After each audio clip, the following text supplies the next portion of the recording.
Hello बच्चों, स्वागत है आपका मेरे चैनल पेटल्स प्ले 101 पे। आज हम पढ़ेंगे संज्ञा व सर्वनाम। जी हाँ, आपने ठीक सुना।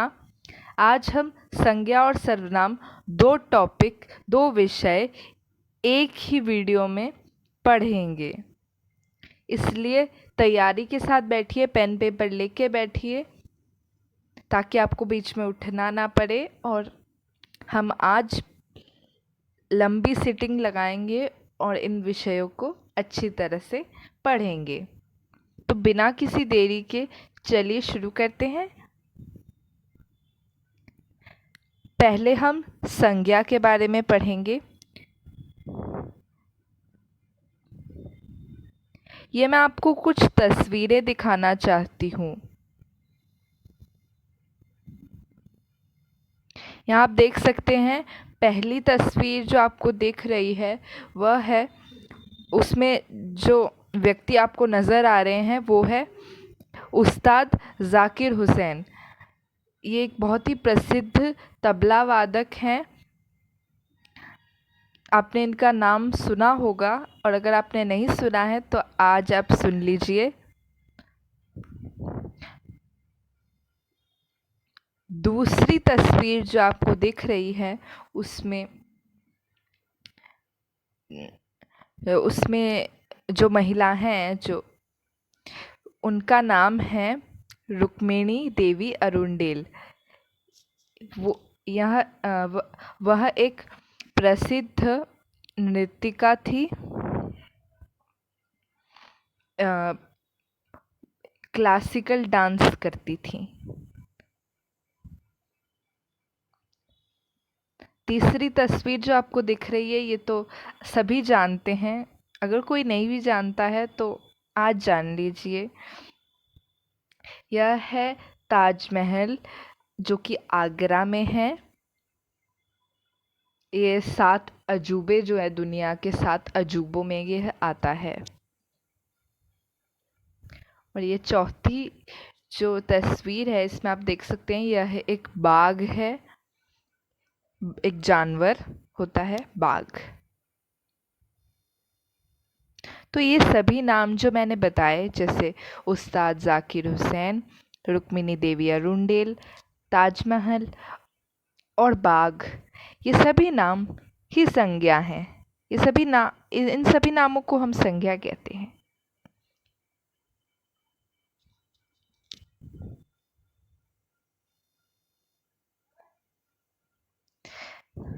परिभाषा देखते हैं। परिभाषा को भी पढ़ लेते हैं। हमने समझ तो लिया कि संज्ञा होती क्या है। अब हम परिभाषा देखते हैं। परिभाषा: किसी व्यक्ति, प्राणी, वस्तु तथा स्थान के नाम को संज्ञा कहते हैं। तो मैंने जैसा कि बताया कि किसी चीज़, कोई भी वस्तु जो है, या कोई प्राणी है, जैसे कोई जानवर या कोई पक्षी, कोई कीड़ा, कोई कीट पतंग, या किसी मछली का नाम, किसी व्यक्ति का नाम, किसी फल का नाम, बहुत सारी चीज़ें, स्थान का नाम, किसी जो है किसी भी चीज़ का नाम जो है उसे हम संज्ञा कहते हैं। जैसा कि मैंने पिछली जो तस्वीरों में आपको दिखाया कि बाघ, उस्ताद जाकिर हुसैन, रुक्मिणी अरुणडेल, ताजमहल आदि, ये जितने भी नाम जो मैंने बताए, और भी बहुत सारे नाम, आपका नाम, मेरा नाम, सबका नाम, या कोई भी चीज़ का नाम, उसे हम संज्ञा कहते हैं। संज्ञा के कितने भेद होते हैं? संज्ञा के 3 भेद होते हैं। तो पहला भेद जो होता है संज्ञा का, वो होता है जातिवाचक संज्ञा, और दूसरा भेद है व्यक्तिवाचक संज्ञा, तीसरा भेद भाववाचक संज्ञा। तो पहले हम जातिवाचक संज्ञा को समझते हैं। जातिवाचक संज्ञा जिन शब्दों में किसी जाति जाति यानी मतलब कोई भी जाति। जाति से इनका क्या मतलब? जिससे कोई प्राणी हो सकते हैं, कोई भी प्राणी, जैसे कोई जानवर, कोई पक्षी, है ना। कोई प्राणी, कोई पक्षी, कोई जानवर, कोई पक्षी, कोई मछली, कुछ भी, उनके नाम या किसी चीज़, किसी वस्तु के नाम भी हो सकते हैं। वस्तु यानी ऐसे वस्तु नहीं जो जो जैसे ताजमहल, क्योंकि क्योंकि ताजमहल एक ही है, तो इसलिए वो जाति का बोध नहीं करवा रहा। तो इसलिए हम जो मतलब कोई प्राणी या कोई पदार्थ या कोई समूह, इनका बोध जिन शब्दों से होता है उन्हें जातिवाचक संज्ञा कहते हैं। जैसे पुस्तक हो गया, पर्वत, नगर, सेना। सेना जैसे समूह है। मैं आगे बताऊंगी इस जातिवाचक में और भी भेद होते हैं, तो इसलिए वीडियो को अंत तक देखिएगा, क्योंकि ऐसी बहुत सारी चीज़ें होती हैं जो हमें लगता है हमें पता होती हैं पर हमें नहीं पता होती हैं। थोड़ा शोर है, इसके लिए मैं माफ़ी चाहती हूँ। हाँ, तो स्त्री, गाय, पुरुष आदि, ये सभी जो शब्द मैंने बताए ये जातिवाचक संज्ञा है। दूसरा भेद देखते हैं, व्यक्तिवाचक संज्ञा। जिन शब्दों से किसी एक विशेष व्यक्ति, एक ही है वो, एक ही दुनिया में, तो एक विशेष व्यक्ति से आप हैं, आपका कोई नाम होगा। मान लीजिए कोई लड़की है, उसका नाम है अनन्या, तो दुनिया में एक ही है वो। चाहे और भी नाम होंगे, और भी लड़कियां होंगी जिनका नाम होगा अनन्या, परंतु जो वह लड़की है वो तो एक ही है दुनिया में, वैसी दूसरी अनन्या तो नहीं मिलेगी ना हमें। तो इसलिए हम व्यक्तिवाचक संज्ञा कहेंगे। और प्राणी भी हो सकता है वो, परंतु एक ही होना चाहिए, वो विशेष होना चाहिए। स्थान जैसे कि आगरा दुनिया में एक ही आगरा है, अगर दुनिया में एक ही आगरा है ना। और वस्तु भी कोई विशेष वस्तु, जैसे कि कोई प्रसिद्ध किताब है ना, तो उन्हें हम व्यक्तिवाचक संज्ञा में कहेंगे, उन्हें हम व्यक्तिवाचक संज्ञा कहेंगे। जैसे राम भगवान श्री राम एक ही थे, बाकी लोग और भी लड़के होंगे जिनका नाम होगा राम, लेकिन श्री राम एक ही थे। और आगरा एक ही है, भारत में जो आगरा है, भारत में जो आगरा शहर है एक ही है। मेज नहीं होगा यहाँ पे, मेज गलती से आ गया यहाँ पे। तुलसीदास तो पता होगा आप में से कुछ लोगों को नहीं पता होगा। तुलसीदास जी एक बहुत ही प्रसिद्ध कवि थे। उन्होंने रामचरितमानस लिखी थी, और ऐसे ही और भी कई व्यक्तिवाचक संज्ञाएं हैं। आप अपना नाम भी लिख सकते हैं व्यक्तिवाचक संज्ञा के उदाहरण में। भाववाचक संज्ञा, एक मिनट, मैं आपको थोड़ा जूम करके दिखाती हूँ ताकि आपको देखने में आसानी होगी। भाववाचक संज्ञा, जिन शब्दों में किसी भाव, गुण अथवा स्थिति का ज्ञान हो यहाँ पे अवस्था भी हाँ, अवस्था स्थिति एक ही बात है। तो उन्हें भाववाचक संज्ञा कहते हैं। जैसे प्रसन्नता, प्रसन्नता है एक भाव। आपको, आप खुश होते हैं, खुश होना है ना। अब प्रसन्नता, प्रसन्नता को आप देख नहीं सकते कि आप ढूंढने चले जाएं कि अरे कहाँ हो तुम प्रसन्नता, ऐसा नहीं होता ना। प्रसन्नता को आप देख नहीं सकते, छू नहीं सकते, आप उसे महसूस कर सकते हैं।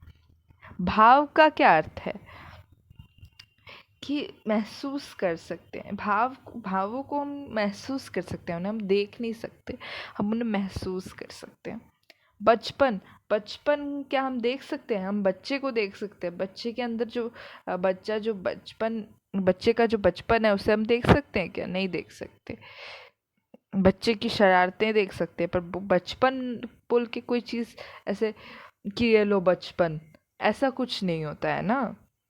भोलापन भी एक गुण है, भोलापन। लंबाई, लंबाई भी एक गुण है। चौड़ाई, ये सब हम देख नहीं सकते। लंबाई को हम जैसे हम देख सकते हैं कि कितना लंबा है कोई, हाँ दिखता है ये चीज़, परंतु लंबाई बोल के कोई वस्तु तो नहीं है हमारे पास कि ये लो लंबाई, ऐसा नहीं है। समझ रहे ना आप? गर्मी, गर्मी को हम महसूस कर सकते हैं, हाँ ये कितनी गर्मी, हम बोलते हैं ना ऐसे कि अरे कितनी गर्मी हो रही है।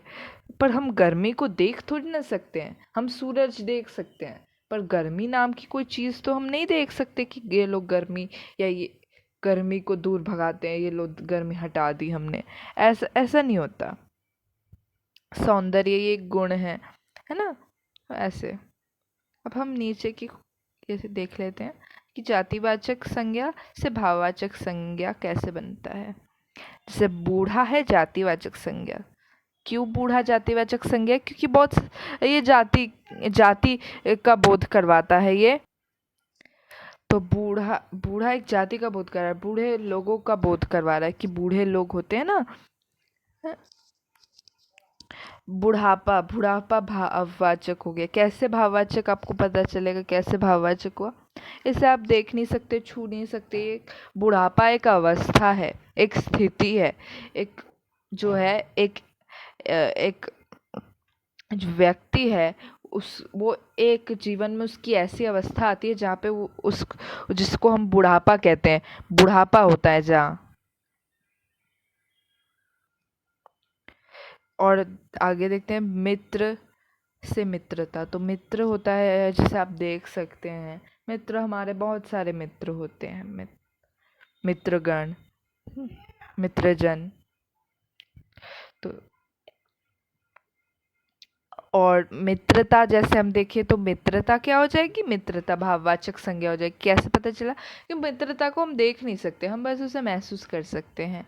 या मतलब वो एक मित्रता अ, एक भाव कह सकते हैं उसे, है ना। समाज, समाज जो है अ, समाज आपको पता है जातिवाचक हो गया, क्योंकि समाज, लोगों से समाज बनता है।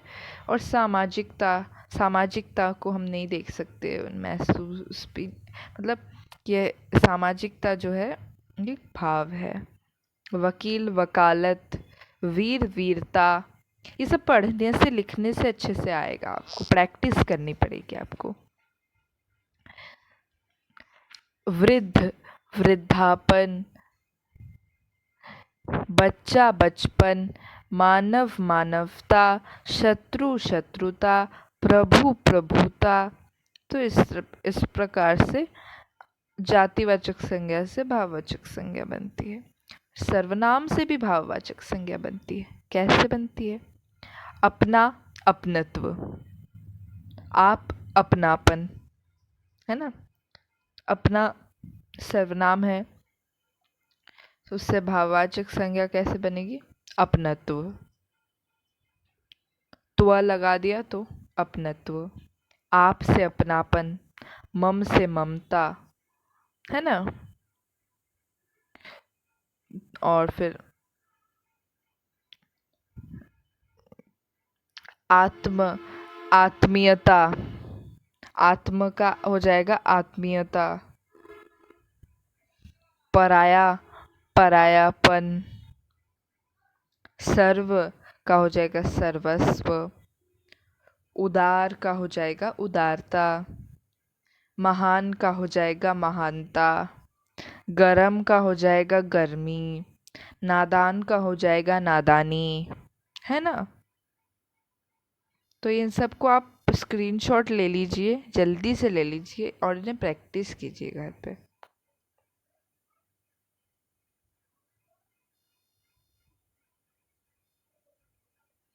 आगे देखते हैं। बुरा का हो जाएगा बुराई, है ना। कायर का कायरता। करुण का करुणा। लौकिक का लौकिकता। नेक का नेकी। तेज का तेजी, है ना। पढ़ना, पढ़ क्रिया से भी बन सकती है भाववाचक संज्ञा, है ना। क्रिया से भी बन सकती है भाववाचक संज्ञा। जैसे पढ़ना हो गया तो पढ़ाई। चढ़ना चढ़ाई। कटना कटाई। पिटना पिटाई। लिख लिखना लिखावट, है ना। बुलाना बुलावा। उलझा, उलझना उलझन। फिसलना फिसलन, है ना। तो अब हम एक बहुत ही ज़रूरी चीज़ देखने वाले हैं जो शायद आपने न पढ़ी हो पहले, कि ना जात कि जो है और भी दो प्रकार के जो है संज्ञाएं होती हैं।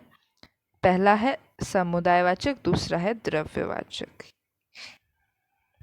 इन्हें भी लोग मानते हैं संज्ञा के भेद के रूप में। तो समुदायवाचक संज्ञा, जिस संज्ञा शब्द से किसी समूह या समुदाय का बोध हो उसे समुदायवाचक संज्ञा कहते हैं।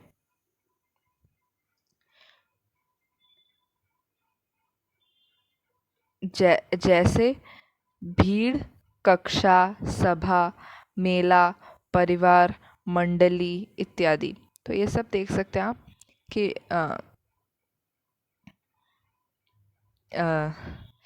यहाँ पे जो है किसी समूह या समुदाय का बोध हो। तो समूह आपको पता होगा, जैसे कुछ लोगों का समूह, किसी का भी समूह, बहुत सारे लोग या बहुत सारे लोग जब एक साथ आते हैं तो उसे समूह कहते हैं। तो भीड़, भीड़ में लोगों की भीड़ होती है। कक्षा, बच्चों का समूह कक्षा। सभा, सभा भी ऐसी होती है। मेला, परिवार, मंडली, ये सब समुदायवाचक संज्ञा है। द्रव्यवाचक संज्ञा, जिस संज्ञा शब्द के से किसी पदार्थ या धातु का बोध हो उसे द्रव्यवाचक संज्ञा कहते हैं। पदार्थ माने सब्सटेंस, है ना। तो सब्सटेंस तो पता होगा आपको, धातु यानी कोई मेटल, है ना। जैसे लोहा, सोना, चांदी, पीतल, तेल, घी आदि। ये सभी जो जितने भी आप देख रहे हैं, तेल, घी, ये सब पदार्थ हैं। ये सब तो द्रव्यवाचक संज्ञा ये सब है। फिर आपके मन में एक सवाल आएगा कि मैडम आपने तो बोला कि 3 भेद होते हैं, तो ये तो और 2 आ गए यहाँ पे, तो 5 भेद होने चाहिए। परंतु ये 2 जो हैं, ये 2 जातिवाचक संज्ञा में ही आते हैं। इन्हें जातिवाचक संज्ञा के ही भेद कहते हैं हम इन्हें। जातिवाचक संज्ञा के में ही आते हैं ये, है ना। ठीक है, आगे देखते हैं।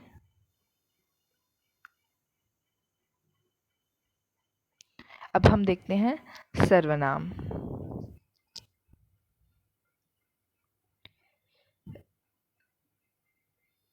तो सर्वनाम किसे कहते हैं?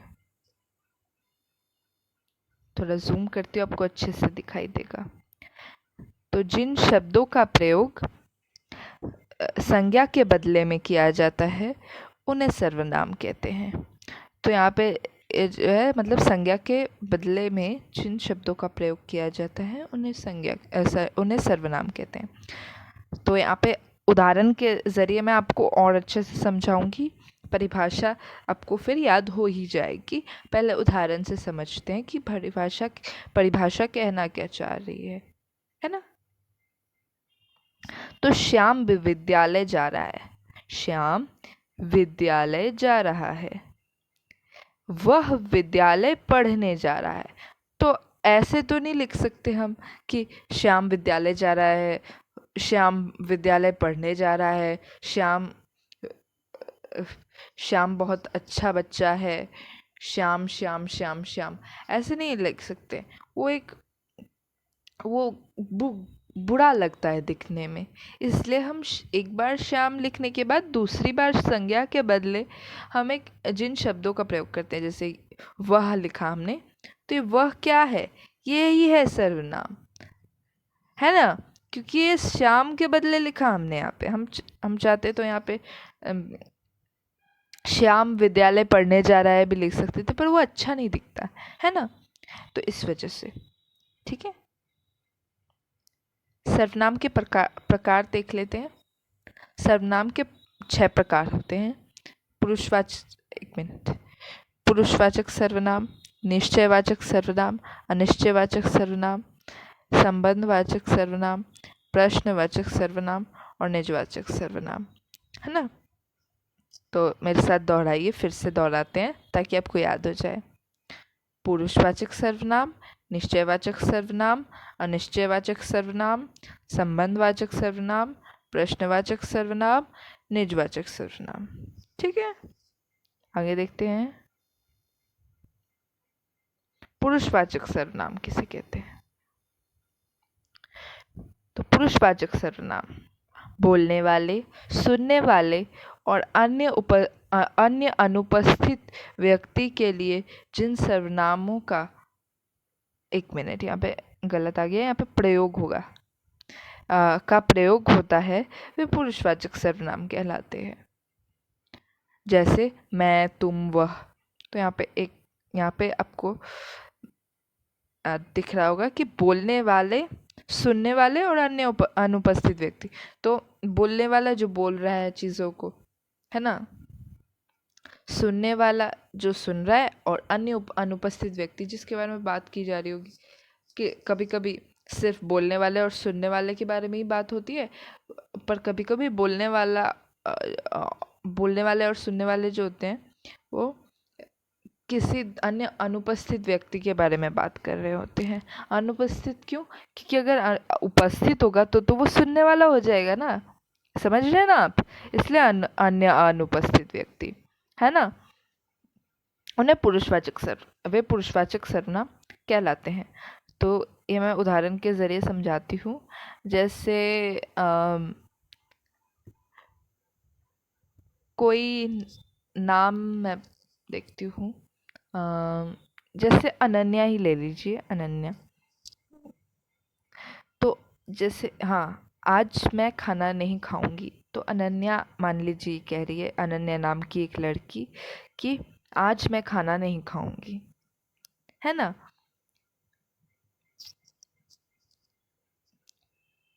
तो आज मैं खाना नहीं खाऊंगी, तो बोल कौन रही है ना, बोल कौन रही है? अनन्या। अनन्या के लिए किस सर्वनाम का प्रयोग किया गया है? मैं। अनन्या बोल रही है आज मैं खाना नहीं खाऊंगी, तो जो मैं शब्द है वो किसका बोध करवा रहा है? अनन्या का, है ना। खाना नहीं खाऊंगी ये छोड़ दीजिए, जैसे किसी ने बोला कि, जैसे मान लीजिए कोई लड़का है राहुल नाम का, वो बोलता है मैं और तुम फुटबॉल खेलने जाएंगे। तो मैं यानी बोलने वाला बोल रहा है, जो राहुल है ना, और जो तुम है वो सुनने वाले के लिए बोल रहा है ना, फुटबॉल खेलने जाएंगे। तो यहाँ पे बोलने और सुनने वाला। और जो अन्य अनुपस्थित व्यक्ति, जैसे कोई जैसे मान लीजिए कोई लड़की है, श्वेता नाम की लड़की मान लीजिए है, तो तो जो है वो बोलती है कि अरे वो बोल रही है कि वो अनन्या के बारे में बोल रही कि अनन्या बहुत अच्छी लड़की है ना। श्वेता बोल रही है अनन्या को कि श्वेता बोल रही है अनन्या के बारे में, अनन्या तब नहीं है वहाँ पे, अनन्या से वो नहीं कह रही, वो अनुपस्थित व्यक्ति है अनन्या। तो वो क्या बोल रही है कि अनन्या बहुत अच्छी लड़की है। तो वह उसके बाद वो बोलती है कि वह हमेशा मेरी मदद करती है।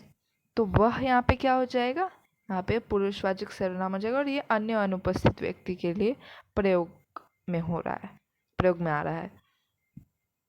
तो मतलब कि जो है वो तो उपस्थित नहीं था ना, वो बोलने वाला था ना वो सुनने वाला था, जिसके बारे में बात हो रही थी, है ना। तो वो अन्य अनुपस्थित व्यक्ति हो गया। निश्चयवाचक सर्वनाम देख लेते हैं। जो सर्वनाम शब्द निश्चय का बोध कराते हैं निश्चयवाचक सर्वनाम कहे जाते हैं। तो यहाँ पे ये आपको समझ नहीं आया होगा, उदाहरण के ज़रिए समझेंगे, परिभाषा आपको अपने आप याद हो जाएगी अगर आपको समझ आ गया तो। जैसे यह वह ये वे उसे उसको उन्हें उनको। तो जैसे कोई बोल रहा है वह आ रहा है ना, अरे शोर के लिए माफ़ी चाहती हूँ, वह आ रहा है, अगर कोई ये बोल रहा है कि वह आ रहा है तो वो क्या बोल, वो किसको कि जैसे वो किसको पॉइंट आउट करके बोल रहा है, वो किसके बारे में बात कर रहा है, वह आ रहा है, वही आ रहा है, और किसी के बारे में वो बात नहीं कर रहा, निश्चित एक व्यक्ति को ही वो बोल रहा है कि वह आ रहा है, कोई और नहीं आ रहा, वह आ रहा है, उसे और किसी से मतलब नहीं है, वह आ रहा है। ये वो जैसे उसे बुला दो, तो किसी और को मत बुलाओ, उसे ही बुलाओ। समझ रहे हैं ना आप, यहाँ पे निश्चय एक निश्चित व्यक्ति या निश्चित वस्तु के बारे में बताया जा रहा है कि यह या वह ऐसे, ठीक। और उन्हें का जो है हम प्रयोग करते हैं आदर देने के लिए, जो बड़ों से जब हम बात करते हैं तो हम उन्हें का प्रयोग करते हैं। अनिश्चयवाचक सर्वनाम, जिन सर्वनाम शब्दों में किसी निश्चित वस्तु अथवा प्राणी का बोध नहीं होता बोला जा रहा है यहाँ पे, ध्यान से सुनिए, अनिश्चयवाचक है, नहीं होता यहाँ पे निश्चित वस्तु या प्राणी का बोध, उन शब्दों को निश्चयवाचक सर्वनाम कहते हैं। जैसे कोई या कुछ, जैसे कोई बोलता है कि अरे कोई आया है, तो कौन आया है ये नहीं बताया, कोई आया है, तो निश्चित नहीं है ना। यहाँ पे दाल में कुछ गिर गया, तो दाल में कुछ गिर गया, क्या गिरा ये नहीं पता हमें, है ना, कुछ भी हो सकता है वो। तो इसलिए यहाँ पे ये अनिश्चयवाचक सर्वनाम होगा। संबंधवाचक सर्वनाम, वे शब्द जो किसी संज्ञा या सर्वनाम से संबंध दर्शाते हैं उन्हें, अरे यहाँ पे भी गलती आ गई, यहाँ पे संबंधवाचक सर्वनाम होगा, हाँ, उन्हें संबंधवाचक सर्वनाम कहते हैं। तो ये भी उदाहरण के ज़रिए हम समझेंगे, फिर आपको परिभाषा आ जाएगी, फिर हम परिभाषा को फिर से समझेंगे। पहला उदाहरण, जो परिश्रम करता है वह अवश्य सफल होता है। यहाँ पे जो मैंने जो मोटे अक्षरों पे लिखा हुआ है, यहाँ पे मोटे काले अक्षरों में लिखा हुआ है, उसे ध्यान दीजिए, जो और वह। तो यहाँ पे संबंधवाचक सर्वनाम कैसे हुआ, एक मिनट, जो परिश्रम करेगा, जो परिश्रम करता है वह अवश्य सफल होता है, जो परिश्रम करता है, तो जो परिश्रम करता है वह अवश्य सफल होता है। तो वह किस का बोध करवा रहा है? वह किसके बारे में बात हो रही है? वह यानी कौन? जो परिश्रम करता है, है ना? जो भी परिश्रम करता है वह अवश्य सफल होता है। तो वह किसकी बात हो रही है यहाँ पे? वह जो परिश्रम करता है। तो यहाँ पे संबंध देख रहे हैं आप, एक जो और वह के बीच, कि जो और वह एक संबंध है दोनों के बीच, कि अगर कोई परिश्रम करता है तो वह सफल होता है। तो यहाँ पे वह में कौन कौन आएंगे? जो परिश्रम करते हैं। तो एक संबंध देख रहे हैं आप यहाँ पर। हाँ, तो वही जो है संबंधवाचक सर्वनाम होंगे। तो अब देख सकते हैं अभी यहाँ पे वे शब्द जो किसी संज्ञा या सर्वनाम से संबंध दर्शाते हैं उन्हें संबंधवाचक सर्वनाम कहते हैं। तो संज्ञा या सर्वनाम के बीच जो संबंध दर्शाते हैं, तो यहाँ पे देख रहे हैं आप, परिश्रम करने वाला है ना, उस परिश्रम करने वाले का संबंध बताया जा रहा है सफलता से। किसके द्वारा? इन सर्वनामों के द्वारा, है ना। आगे देखते हैं। जिसकी लाठी उसकी भैंस। तो किसकी भैंस? जिसकी लाठी, है ना। जिसके पास लाठी उसी की तो भैंस। ये एक प्रसिद्ध एक मुहावरा है। यहाँ पे मैं अलग से जब मुहावरों का वीडियो बनाऊंगी तब इसका अर्थ भी समझाऊंगी। तो जिसकी लाठी उसकी भैंस। तो किसकी भैंस? जिसकी लाठी, समझ रहे ना आप। तो यहाँ पे उसकी और जिसकी जो है लाठी और भैंस के बीच एक संबंध बता रहे हैं, तो इसलिए ये संबंधवाचक सर्वनाम होंगे। फिर अगला, जिसने अच्छा कार्य किया है उसे पुरस्कार मिलेगा। तो जिसने और उसे भी अच्छे कार्य और पुरस्कार के बीच संबंध बता रहे हैं, इसलिए वे संबंधवाचक सर्वनाम हो जाएंगे। प्रश्नवाचक सर्वनाम। जो शब्द प्रश्न पूछने अथवा किसी वस्तु को जानने के लिए प्रयोग किए जाते हैं वे प्रश्नवाचक सर्वनाम उन्हें प्रश्नवाचक सर्वनाम कहा जाता है। जैसे कौन, क्या, किसने। तो जो किसी वस्तु या व्यक्ति के बारे में प्रश्न पूछते हैं जो सर्वनाम, वे सर्वनाम प्रश्नवाचक सर्वनाम कहलाते हैं। जैसे कौन आया था। तो ये एक प्रश्न पूछा जा रहा है यहाँ पे व्यक्ति के बारे में, कि एक व्यक्ति है जिसके बारे में हमें नहीं पता, तो जो कि आया था, तो कौन आया था, है ना। तुम क्या खाना चाहते हो। तो यहाँ पे प्रश्न पूछा जा रहा है जानने के लिए। तो किसने यह कार्य किया। तो यहाँ पे भी प्रश्नवाचक सर्वनाम हो जाएगा। अगला देखते हैं, निजवाचक सर्वनाम।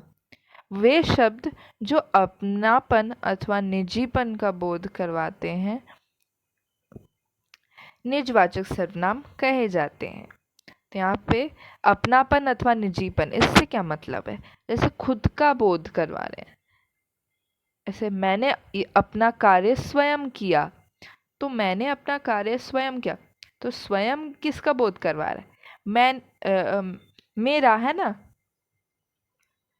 तो ये जो स्वयं होगा ये निजवाचक होगा, कि ये निजीपन का बोध करवा। निजीपन यानी मेरे खुद के बारे में, मेरी खुद की ही बात हो रही है यहाँ पे। मैंने अपना कार्य स्वयं किया, किसी की सहायता नहीं ली, मैंने स्वयं किया। तो स्वयं की सहायता ली सिर्फ मैंने, स्वयं की बात की जा रही। स्वयं यानी मेरी बात की जा रही है यहाँ पे।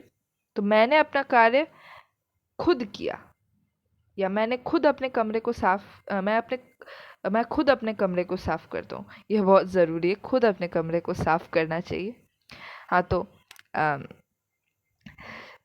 मैं खुद अपने कमरे को साफ करता हूँ। तो यहाँ पे जो खुद है, खुद देख रहे हैं आप यहाँ पे, एक मिनट, आपको दिखाती हूँ। यहाँ पे जो मोटे काले अक्षरों में लिखा हुआ है, ये स्वयं और खुद।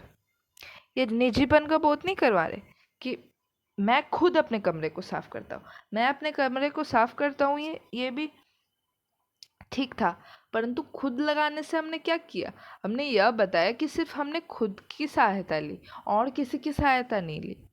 तो इसलिए खुद निजीपन का बोध करवा रहा है, जिसके कारण ये निजवाचक सर्वनाम होगा। समझ आ गया आपको बात? अगर आपको नहीं समझ आया तो दोबारा देखिए वीडियो को, कमेंट में अपने डाउट्स भी बता सकते हैं आप।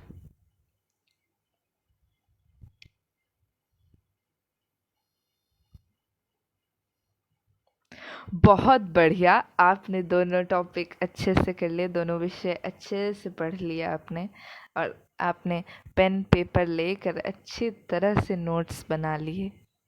तो आप भी अब इस तरह इन बच्चों की तरह नाचिए आप भी, और अपना मनपसंद कार्य कीजिए। और आपको बहुत बहुत बधाई कि आपने 2 टॉपिक हिंदी के कवर कर लिए, 2 टॉपिक पढ़ लिए। ये एक बहुत ही आपकी एक अचीवमेंट है। ऐसे छोटी छोटी अचीवमेंट से ही आप आगे चलकर ओलंपियाड वगैरह में अच्छा करेंगे। रोज़ कुछ कुछ विषयों को पढ़ते रहिए और देखिएगा सफलता छोटे छोटे कदम ले लेकर ही आती है। एक बारी में बड़े कदम लेने से नहीं आती सफलता। छोटे छोटे कदम भी अगर आप लेते हैं ना, तो धीरे धीरे आप जो है सफलता तक पहुंच जाएंगे। इस वीडियो को देखने के लिए आपका बहुत बहुत धन्यवाद। वीडियो को लाइक करिए, शेयर करिए अपने दोस्तों के साथ, ताकि वो भी 2 टॉपिक एक साथ एक ही वीडियो में पढ़ लें और उन्हें अलग अलग जगहों पर भटकना ना पड़े। और कमेंट करिए अपने डाउट्स, अपने जो है डाउट्स कमेंट कर सकते हैं आप। आपको वीडियो कैसा लगा आप ये कमेंट कर सकते हैं। मेरे चैनल को सब्सक्राइब कर लीजिए, क्योंकि मैं आगे भी हिंदी ग्रामर सीरीज़ की और भी विषय धीरे धीरे आएंगे। देखिए, मैं और भी विषय लाऊंगी आपके पास, और भी सब्जेक्ट के वीडियो लाऊंगी आपके पास। तो इसलिए मेरे चैनल को सब्सक्राइब